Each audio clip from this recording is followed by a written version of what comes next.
Bismillahirrahmanirrahim. Assalamualaikum warahmatullahi wabarakatuh. Oke, kali ini kita akan melanjutkan materi kita terkait belajar Bootstrap 5, dan pada video kali ini kita akan belajar tentang navbar ya. Nah, apa itu navbar? Navbar adalah singkatan dari navigation bar ya. Nah, jadi sebelumnya kan kita sudah bahas tentang navigation ya.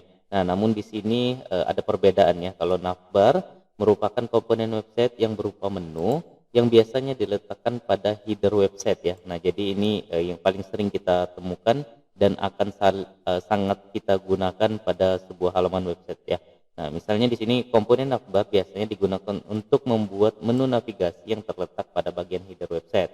Bisa kita sebut sebagai menu utama dari sebuah website karena terletak di bagian header paling atas ya. Nah, nanti kita akan buat navbar itu bagaimana sih di dalam sebuah website. Nah, gimana caranya? Silakan teman-teman buatkan dulu file latihan 25 navbar.html ya. Kalau sudah, silakan teman-teman buka dokumentasi, kita tinggal copy paste aja ya.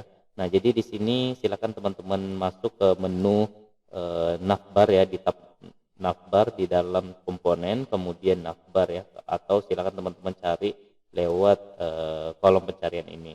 Nah, kalau sudah sampai di sini, silakan teman-teman copy yang ini ya. Nah, ini kan ada navbar ya. Kita tinggal copy, kemudian kita pastekan di bawah sini ya, di dalam kontainer. Silakan teman-teman pastekan situ. Kalau sudah silakan di save, kemudian di refresh di sini ya. Nah, kita buka latihan 25 navbar. Maka di sini akan ada navbar yang sudah kita kopikan. Nah, gimana cara untuk custom navbar ini ya? Nah, caranya mudah sekali ya. Jadi kita sudah berhasil tambahkan navbar di dalam halaman website kita. Sekarang kita mau custom navbarnya ya. Nah, caranya silakan teman-teman arahkan ke bawah. Di sini saya kasih HR dulu biar ada spasi. Kemudian di sini saya kasih keterangan misalnya custom navbar.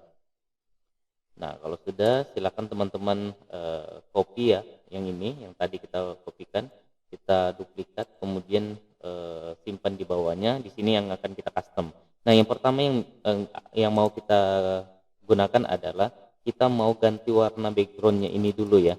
Nah, jadi kalau misalnya teman-teman mau tidak menggunakan background atau transparan sama dengan putih ini, silakan teman-teman hapus yang ini backgroundnya ya.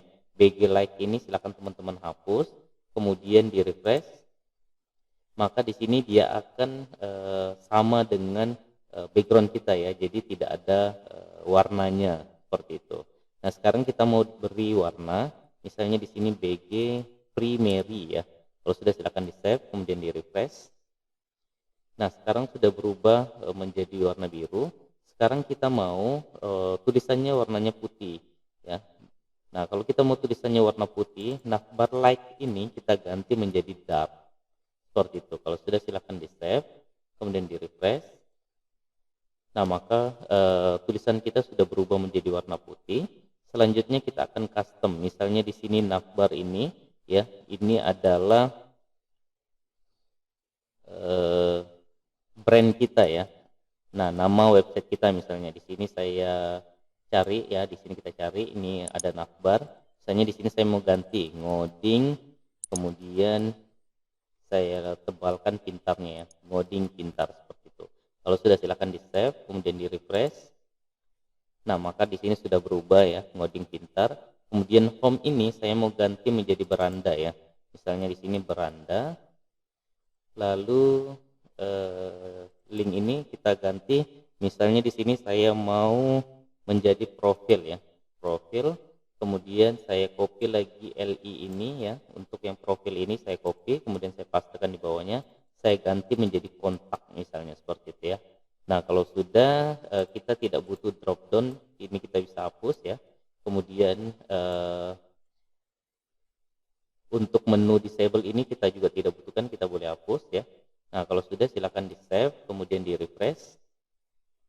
Nah, maka di sini sudah berubah ya, ngoding pintar ini label kita atau brand kita. Kemudian di sini juga menunya sudah kita sesuaikan ya. Kita butuh 3 menu aja, beranda, profil, dan kontak. Nah, sekarang kita mau custom untuk ini, buttonnya ini ya. Buttonnya ini kita mau ganti ya.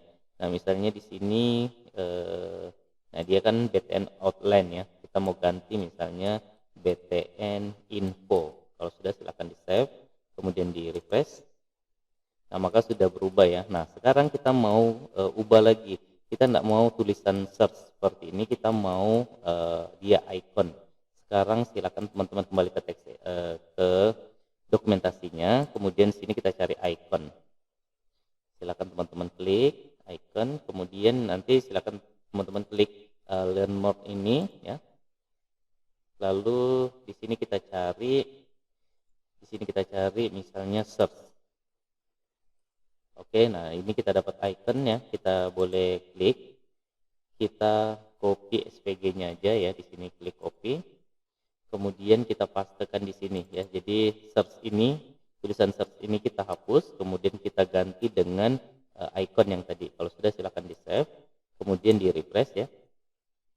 Nah, maka di sini kita sudah berhasil merubah dari tulisan search menjadi icon ya. Oke, sampai sini kita sudah berhasil. Nah, sekarang kita bisa juga tambahkan image di sini ya. Nah, jadi kalau kita lihat dokumentasinya tadi ya, saya kembali.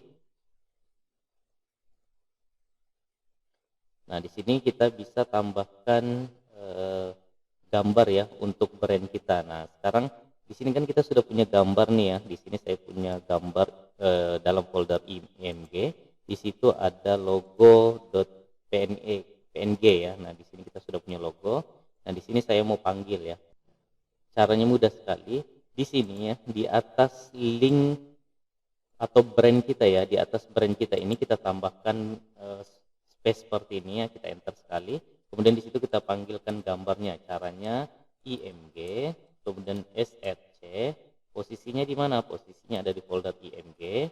Kemudian nama gambarnya adalah logo.png seperti itu. Kalau sudah, silakan ditutup, di refresh. Sekarang kita di save, kemudian di refresh di sini ya. Nah, maka gambarnya besar seperti ini ya. Sekarang kita kecilkan boleh ya. Di sini sesuaikan selera. Misalnya di sini saya mau lebarnya itu 50 ya. 50 pixel. Kalau sudah silakan di save, kemudian di refresh. Nah, maka di sini sudah berubah menjadi agak kecil ya. Nah, saya rasa cukup sekian ukurannya. Kalau misalnya teman-teman mau kecilin lagi, silakan sesuaikan dengan selera masing-masing ya. Nah, kalau sudah di sini menu kita atau navbar kita sudah selesai ya. Nah, di sini saya mau tambahkan jumbotron ya. Misalnya saya mau ambil dari latihan kita sebelumnya, misalnya di latihan 21 ini kan kita sudah bahas jumbotron. Nah, ini saya mau copy aja. Jumbotron punya Bootstrap 5 ya. Ini saya copy, kemudian saya pastekan di sini ya.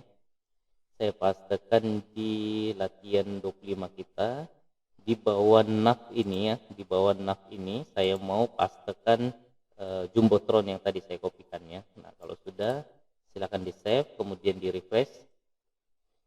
Nah, sekarang kita sudah berhasil kopikan jumbotron kita ya, atau hero section kita sudah kita kopikan. Nah, jadinya menarik ya. Jadi kita sudah punya navbar, kemudian kita sudah tambahkan juga hero section atau jumbotron ya. Nah, jadi caranya mudah sekali ya. Jadi caranya mudah sekali, kita sudah berhasil membuat navbar kita ya.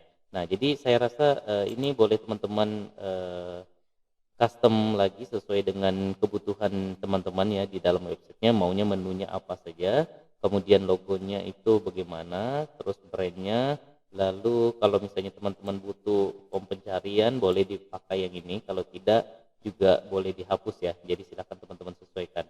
Oh iya, di sini kan kita menggunakan Bootstrap 5, tentunya ini akan responsif ya. Jadi kalau saya kecilkan, nah perhatikan yang ini.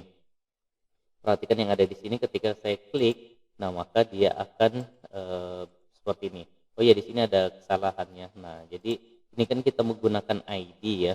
Nah, maka di sini kita harus bisa bedakan ID-nya. Ini kan tadi kita copy paste dari yang di atas ini, dari referensi ke sini ya. Nah, sekarang kita ganti. Ini ya, di data BS target ini, silakan teman-teman klik 2 kali di navbar support content ini. Nah, ini silakan teman-teman kontrol D ya, di blok ada 3 ya.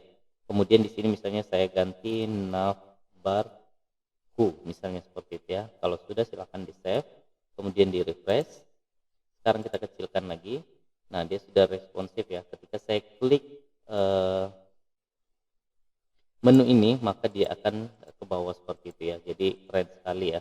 Ini Bootstrap 5, kemudian kita punya brand juga, dia otomatis ke tengah ya.